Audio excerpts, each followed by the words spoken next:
Hello, Oh, Salvatore, and welcome to Computer Science Chats. How are you? doing great. All right, so I prepared several questions to ask you. First, could you please introduce yourself and your educational and career background? Sure. So my name is Salvatore Desiano. I was most recently a staff software engineer at Google. I was there for about 13 years. I worked at in Maps, and I worked at YouTube, and I worked in ads, which they make all the money. And then I spent the most rewarding part was Google.org. We have a nonprofit arm we had, and so I worked there for about 4 years. Um, Before that, I was alternating between working at NASA on space robotics and working on a PhD in robotics. I never finished the PhD. I kind of got like a third of it, and then I went to NASA, and then I got another third of it, kind of like Zeno's paradox, but in thirds. But I think I'll probably mention more about this later. But in the end, it just wasn't what I needed or wanted for what I was going to do. Before that, I studied electrical engineering, robotics at Princeton. And before that, I was at Hunter, and I graduated in 1997. And our mascot was the Saturday Night Beaver. Thank, thank you. So, what is it that inspired you to pursue computer science as a career? So I kind of fell into it backwards. I have been interested in computer science related things forever. I remember begging my parents to get me a computer when I was a kid. I remember in the eighth grade, I did a presentation in the communications and theater class. I don't know if that still exists, on robotics and AI, and kind of, I don't know. Ever since then, I sort of assumed I would work in robotics, and I kind of wanted to. And then I got a little older, and I kind of assumed I would be a professor of robotics because that's kind of where robotics was studied. Um, so yeah, so I did Hunter, and I took like AP computer science, and then I went to Princeton, and I wasn't sure if I was going to like be an English major or an engineering major. At least at the time, I thought that, but in retrospect, I was an engineer. It kind of always was. Uh, so yeah, so at Princeton, I studied electrical engineering and again robotics with the goal of being a professor because that was how you study robotics. So then I went to grad school in robotics because that's how you be a professor of robotics. Um, and then and then I took an internship at NASA during grad school, and I was like, this is really cool because I get to do actual stuff. Maybe I can finish my doctorate there. Um, but After about 5 years of that, I realized I wasn't going to finish the doctorate there, and I went back to grad school. And then after about 2 years of that, I realized that all the people, the nice thing about taking like 5 years off is like time travel. So all the people I had gone to grad school with were now like 5 years into their career, and I looked at them, and I didn't want to be them. Like I didn't want to be. I was talking to a professor who said he was at a it was a party, and he came out, and his kids were 5 and 3, and he said, this is the first time I'm out of the house with by myself with my kids. And I was like, he said, no, I'm serious. And he had been killing himself for years. And then I talked to my friends at NASA, and they were principal investigators, and they were running missions, but they weren't playing with robots because that's not what you do when you grow up. Apparently you have to stay like, junior to play with the robots. And so I was looking around, and I realized that I was either going to have to like permanently stall my career or do something else. And so since I realized I couldn't play with robots for a living, I figured, what else could I do with the skills I have? And one of the skills I sort of developed was software engineering and programming. And so I took an internship at Google, and I've been an engineer ever since. I did, I should full disclosure, I quit Google a month ago. So I'm not qualified to do this talk. I quit because I have a 5-year-old and a 2-year-old, and I actually decided the most important thing I could do right now is raising my kids.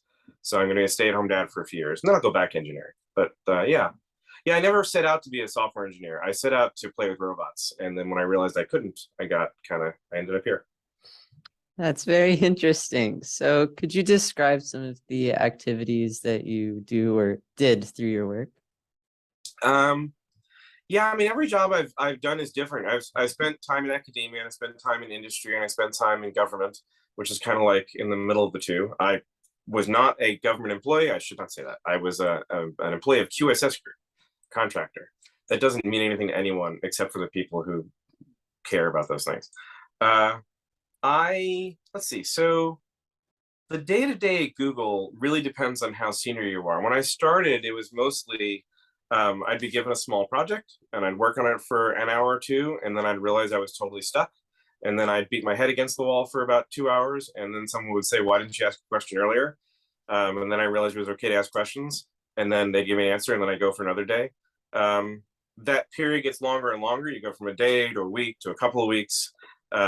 At some point, you become senior enough that they kind of like hand you a project and say, "We're pretty sure this is going to work. Go for it." And you check in once a week or two, and after a few months, you deliver something. By the time I finished, they had a funny definition for the job. You had to be comfortable with ambiguity, and so what it meant was your organization would have a problem. They would say something like, I'm trying to think when I actually did. We've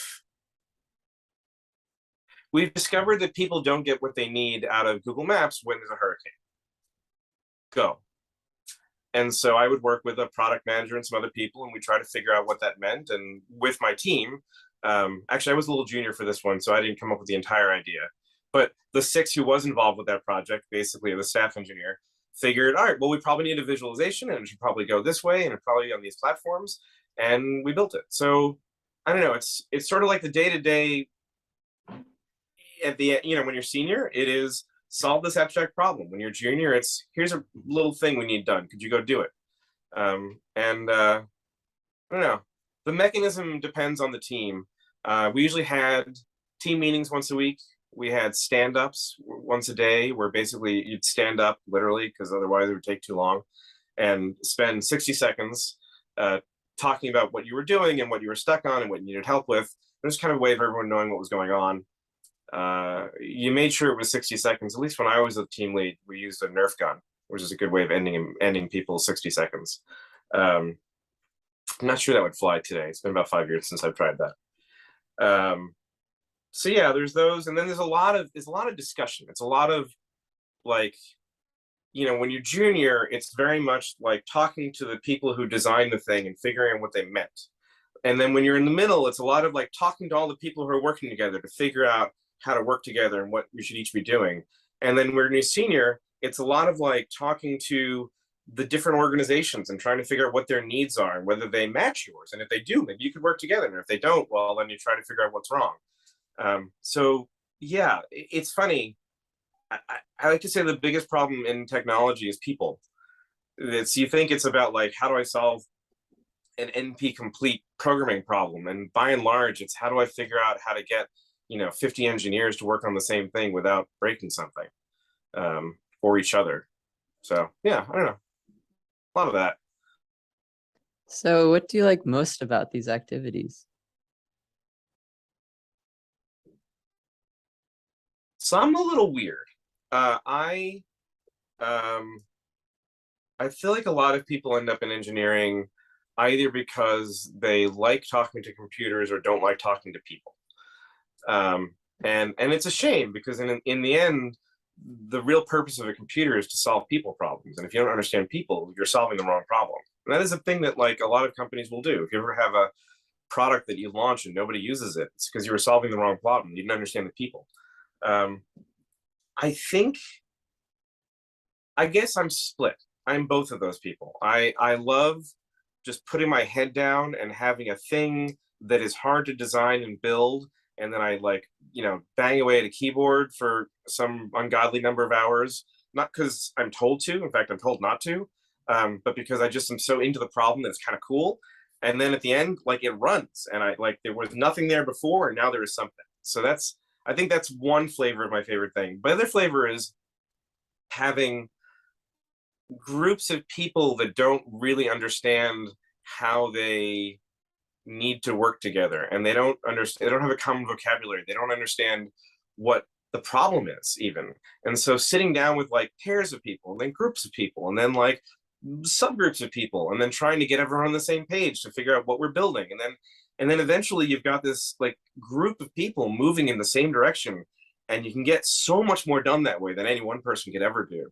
And I love that. I love building a team and get everyone together to figure out what to build and then watching it just run. And that to me is, I mean, in the end, you're building things both ways. In case you're building a software, in the case you're building a team of people, and then they run. And it's kind of amazing because it's more than you could do on your own. Thank you. So I noticed, and I know you mentioned that you started your professional path by pursuing graduate studies, mainly focusing on robotics, and I think you also mentioned artificial intelligence. So given your experience with these topics, how have robotics and artificial intelligence evolved since that time? Oh man. I mean, they are unrecognizable, I guess is the best way to put it. When I started looking at robotics, we were answering really basic questions like, how does a person balance? How do people find where they are on a map? Um, you know, everything. The AI questions were these really narrowly constrained problems. Some of them were toy problems. Some of them were real world problems that had been reduced to a small enough level of complexity that AI could do it, but it wasn't like you could just throw AI at a problem. Um, Now, honestly, we are closer to, I don't know if the singularity is the thing people think about. So the singularity is the day when, I mean, there's a bunch of different definitions, but one version is the day when computers basically can invent themselves, and humans are no longer involved in making computers faster.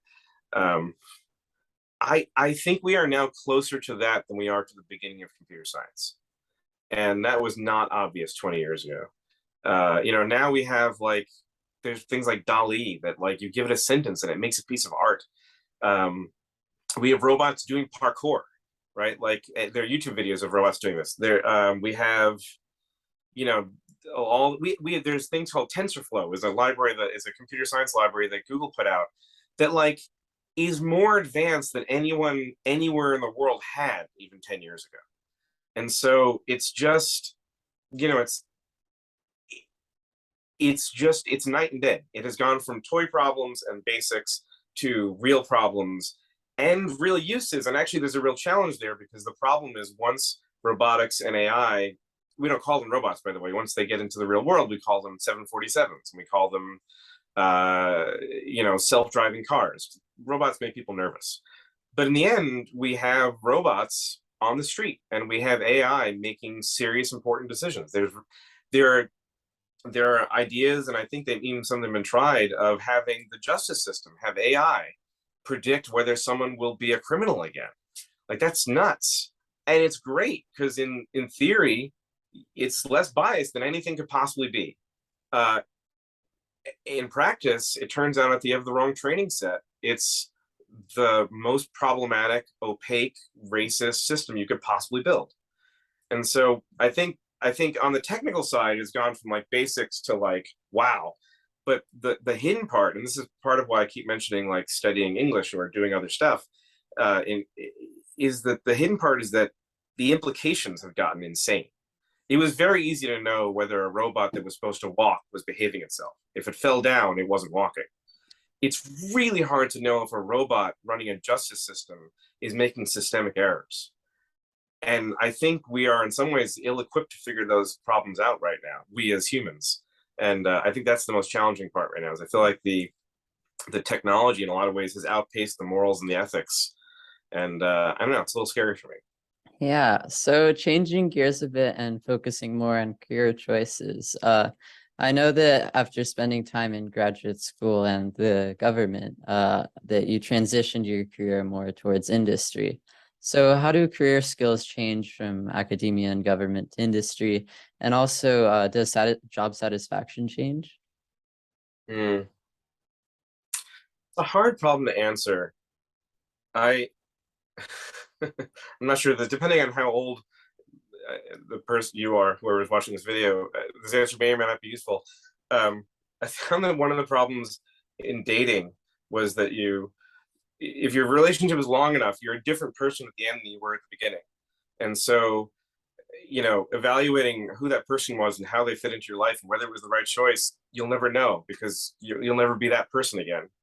And I feel like industry and academia, it's all the same. I mean, I started in my 20s and I had certain goals. I wanted to be a professor of robotics. I was very theoretical. I wanted to like I don't know, think big thoughts and solve big problems. And I thought that was the way to change the world. And academia, my dad was a professor. It was a great job. I mean, it's, your full-time gig, you have summers off, you don't have to teach that much depending on what you're doing. You can work on exactly what you want to. The grant writing's a little annoying, but it works out.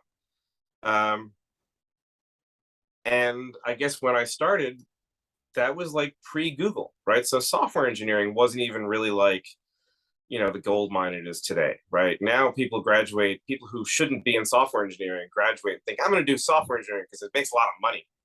And there's no worse choice than doing a thing because it makes a lot of money. In fact, they've done a study at some point where I don't remember, I wish I could find the study and it wasn't able to. The claim is that you are better off being in the top 25% of a poor paying career than in the bottom 75% of a well-paying career. Because in the end, if you're really good at something, you'll be compensated for it. But there's this myth that if you go it's the be a doctor, be a lawyer, be a software engineer, right? There's this myth that if it's a good career, you should do it. But don't. Find something you like and someone will pay you for it. Don't do something you don't like because you will hate your life. And so my 20s, I wanted to think big thoughts, and so I wanted to be a professor. But by the time I actually got closer to getting the PhD, being a professor was a very different story. Tenure was harder and harder to get. More and more classes were being taught by adjuncts. A lot of my friends ended up having to choose between getting tenure and being in a city they had heard of. There are people teaching in, one of the people I respect the most is teaching in South Dakota, which is fine if you like South Dakota, but he didn't. But that's how he got his full-time job, and he's been there ever since. And so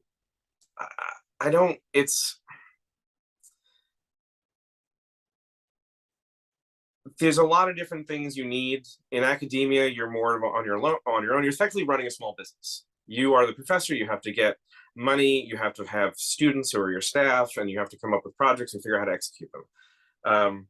In industry, you can be kind of anywhere in the spectrum. You could be someone people give you projects to, you can be running a whole thing. And then government is kind of in the middle. It's kind of academic-like in the sense that you have to keep asking for grants, but you don't have students. The goals are kind of set from above, which is more like industry. But it's not with a profit motive, which is more like being in academia. So I don't think there's a clear answer for what skills apply to academia versus government versus industry. I think what it really is there are different skill sets depending on where you are in each of them. And, unless you are Sundar running Google, or maybe you could go a couple levels lower, you could be like Susan running YouTube. You're probably not, you don't have like a professor level of autonomy. I do know that there are friends of mine who are professors who took a stint in industry and were like, I can't deal with all the people telling me to do things. I want to run my own stuff. So there's a little bit of that. So it's a little harder to get independent in industry. And it's a little harder to build really big things in academia because in the end, you're sort of like limited by the size of your students. And then again, government's in the middle. So I don't think there's any particular difference. It's more like a different mix and a different array of possible jobs. And each job has a different set of skills. Thank you. So looking back at your high school experience, what courses or skills helped you the most in pursuing a career in computing? And do you think any of them sort of apply today? And also, what other skills, concepts, topics would a student today benefit becoming familiar with for a career in industry?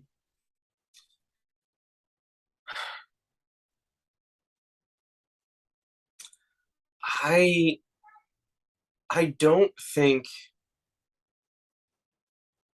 this is not meant to sound as cynical as it's going to sound. I don't think any of the classes mattered. Or conversely, I think all of the classes mattered. I think that certainly it's difficult because in engineering, if you go to college for engineering, the number of required classes is extraordinarily high. And so the amount of stuff you can fit in outside of engineering is low, and the amount of time you have to choose your major is relatively low. Sometimes you have to choose like sophomore year, certainly, sometimes freshman year. So which is unfortunate because in a way, like you really don't want to specialize until you get like a master's or you're in a PhD or something like that. And so there's this thing that you need to learn. I don't know if anyone watching this will ever see the movie Real Genius, but, and I'm not going to ruin the movie, there's a thing where they discover the thing they're building is not what they thought it was. Turns out it's evil. And that's not a joke. It's very easy, particularly you're at a company like Google, where the leverage is enormous. You build something and a billion people use it. It's very easy to build things that have implications you didn't understand. It's very easy to build an AI system that ends up warping people's perspectives. I mean, watch this. Look at all the stuff Facebook is dealing with news feeds and people being their own information bubbles, right? Those problems, companies can be genuine or not genuine in trying to solve it, but even trying to solve it. Google, I like Google because Google's really good, is really trying. It's hard. And so I think that like high school and college is almost more about getting a sense of how the world works and getting a sense of how the world, what mistakes people make in life, and see if you can not repeat them. Like one of the reasons I agreed to do this is that my favorite thing in the whole world is for other people to learn from my mistakes, right? It scales better. You don't have to suffer like I did. And so, yeah, so I think mostly I would say part of the important part of high school is getting into college, unfortunately. So like taking the courses you need to get into the college you want to go to. Part of it is AP classes actually help a bunch, particularly in engineering, because what happens is you get into college and you have a very locked down curriculum because you're in engineering. And I forget how many AP classes I have, but basically every AP class I had gave me time to take a non-engineering class in college. And that was huge because some of the most important classes I took were classes on game theory and classes on psychology and classes on world history. And they were just things, and right. I took an English lit course that I'm a much better writer than a lot of my peers, and so like those things, they're not going to let you skip linear algebra. You're going to have to take it. They're going to make you take those things, but the things that you can push into a curriculum that give you context for how engineering really fits into the world, that's huge. And so I guess that's what I mean by none of them matter, because in the end, yes, take the courses you need to get into the college you want to go to, but mostly just take the courses that are going to teach you about the world and how it works. And those are not the courses that are like, take APCS because that'll get you into a CS school, but take, AP Euro, because otherwise, you're going to not notice the next, and this is not sounds like a joke, but it's not, you're not going to notice the next Holocaust coming. You should. So that's classes, and none of that matters. The thing that actually matters, I think, in high school is people. I think that high school is when you learn what working in a team means and working with other people means, or being on a team. I was on the baseball team. I was one of the editors of, I don't think it exists anymore, but The Deep End was a humor magazine at Hunter for a while. And we founded that. And so, the things I was saying about where you are, like the hardest problems in technology is people. And the place where you learn about people is projects where you work with people. So the most important things are the class projects that are group projects, the building things with a group. If you run an extracurricular, doing that with a group of people, because the dynamics of how people work together takes decades to learn, and start now. Also, it makes dating easier. I wish that was a joke. So yeah, I would say if there is a class, and there very rarely is, but if there is a class where you get to work and build something as a team, I forget what it's called. US First Robotics. There's some kind of robotics club. I don't know if Hunter has one, but like things like that. It doesn't have to be robots. It doesn't have to be engineering. It could literally be the yearbook, right? It's just anything where you get to work with a sufficiently large group of people where egos get in the way and people have different goals and people don't like each other. And honestly, they don't want to be here. They want to be somewhere else. Like that's life. And if you can make that work, you can make anything work. And so, yeah, I think that's it. Like the most important thing about high school is figuring out how to coexist with and work with people.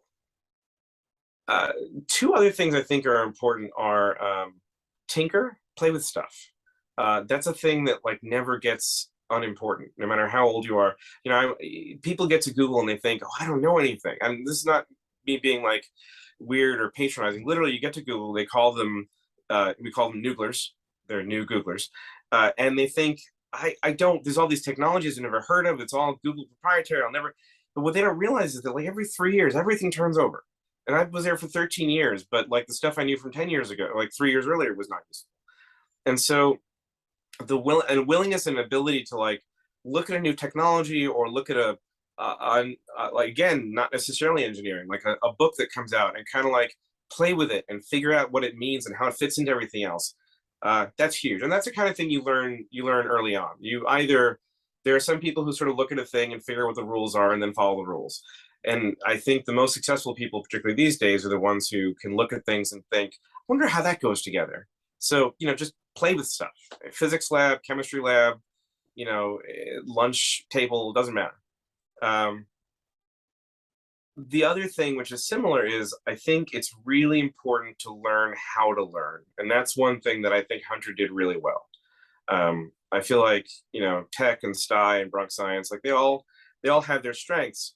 But I think that out of Hunter, it used to be, my parents, I guess your grandparents, they learned a job, and at some point during their job, they had to figure out how to do it with computers. And the ones who did that succeeded, and the ones who didn't had to retire early. But that was kind of it. But now, things are changing constantly. And so if you don't know how to basically reinvent your skill set every 5 years, you're hosed. And so the most important thing I think is to just learn how to learn, like learn how to start from scratch and be comfortable not knowing what you're doing. Just pick up a topic you've never done before and see if you can do it. And I think the better you are at that, the more you will enjoy life, because life is not going to you're not going to do the same job for 40 years. You're going to do 6 different jobs, and within that job is going to change 5 times. So yeah, friends, tinker, and learn. Yeah, thank you so much. So where do you think that computer science or computing in general is going to go in the future? Oh man, let's talk about an unanswerable question.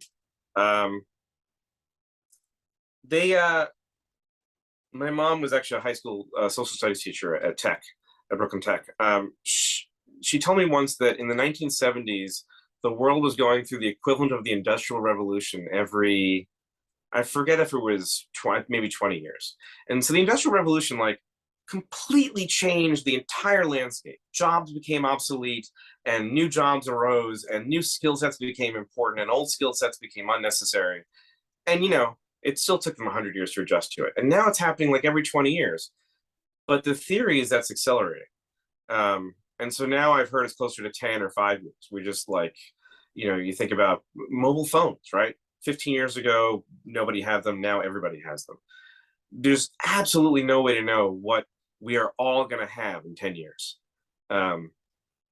Much to the chagrin of like the people who run the companies, right? Like Facebook is in the middle of trying to figure out if it wants to, ditch Facebook and become Meta, because maybe the metaverse is next. And that's maybe a good bet, or maybe that's a total miss, and who knows?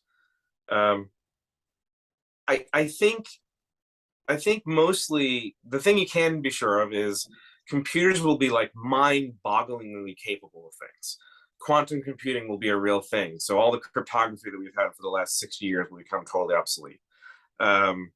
Virtual reality will become very close to reality.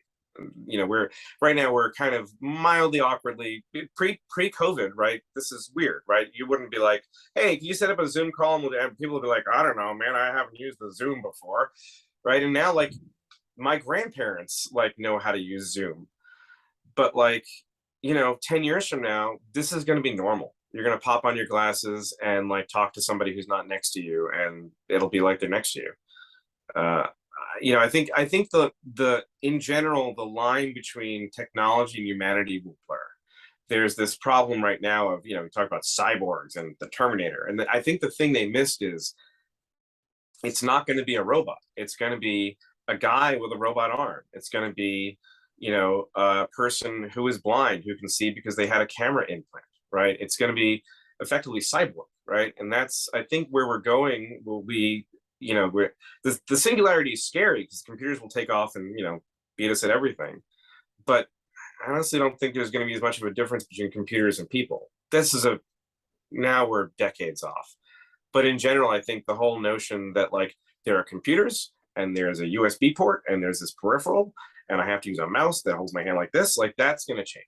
It's going to be more natural and just part of our every day.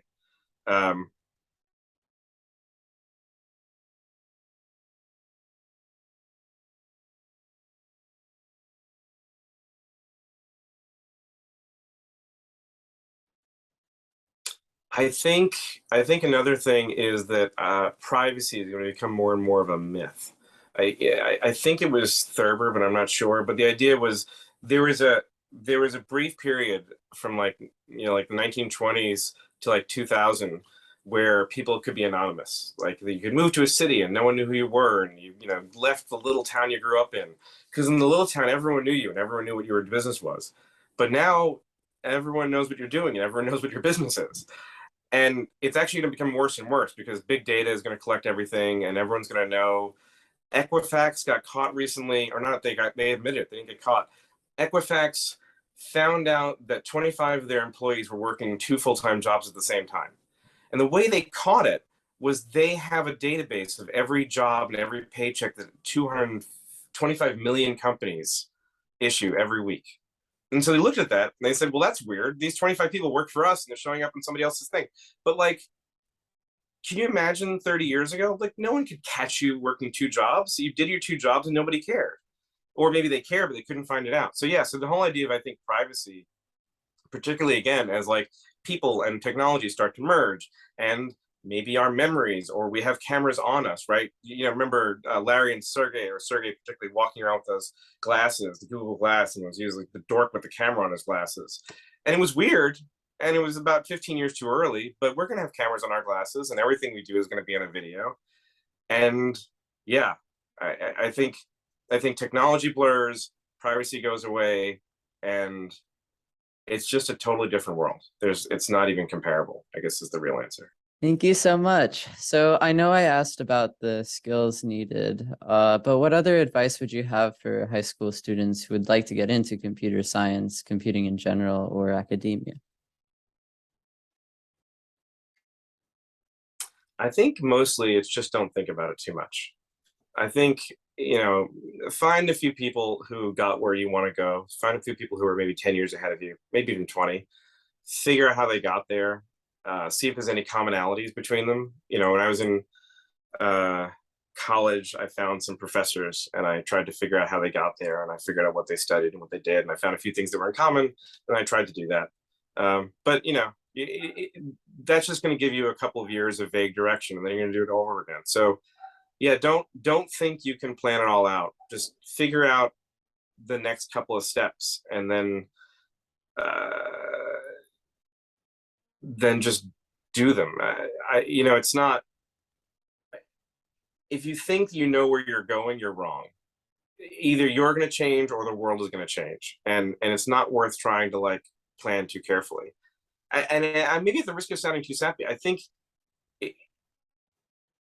the most important thing is to focus on your friends. Am I allowed to? I guess I can say my age, but you can't make fun of me for it. That's how the law works. So I'm 40. I don't even know my age. I'm 46. Yes, I'm 46, and this weekend my daughter got baptized, and the people at the baptism were my friends from Hunter.